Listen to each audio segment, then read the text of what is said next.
isang miyembro ng New People's Army ang patay matapos makaengkwentro ang mga sundalo sa Kalinga. Una nang isinumbong ng mga residente ang pangingikil ng rebeldeng grupo. Yan ang ulat ni Janice Dennis ng PTV Cordillera.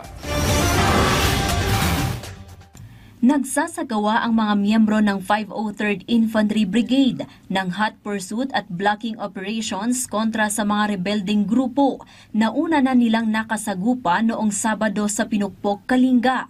Isa ang patay na miyembro ng Regional Guerrilla Unit ng Ilocos Cordillera Regional Committee o ICRC na nakilalang si alias Riam na Vice Team Leader ng Platoon 1, habang sugatan naman ang isang sundalo na si Private First Class Lemar Gimpatan mula Mountain Province.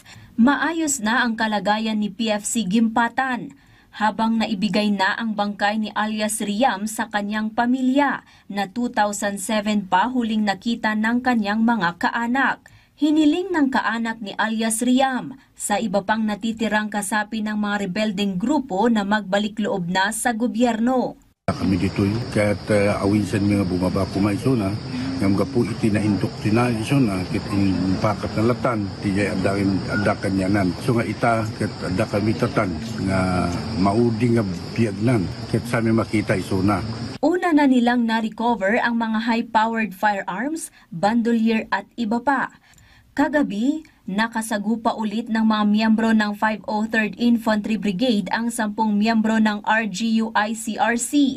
Nasugatan ang isang sundalo na nakilalang si Private First Class Mark Samir Lugayan mula Balbalan, Kalinga. Ito na ang ika-6 na serye ng sagupaan ng mga sundalo at mga rebeldeng grupo sa lugar. Noong alas 8 po ng gabi, na-encuentro ulit po yung isang platon ng DRC natin, yung Division Reconnaissance Company, na sinamaan na sundalo. May wounded po tayo. Nagtamo po siya ng gunshot wound sa kanyang upper right hand. Stable naman po siya ngayon, ma'am, at nasa hospital na ngayon. Ang report po sa baba, ma'am, is undetermined, pero may nakikita po silang mga blood stains. Na-expect po namin na may sugatan po sa panig po nila. Siniguro naman ng militar na walang mga residenteng apektado sa sagupaan dahil malayo ito sa mga kabahayan.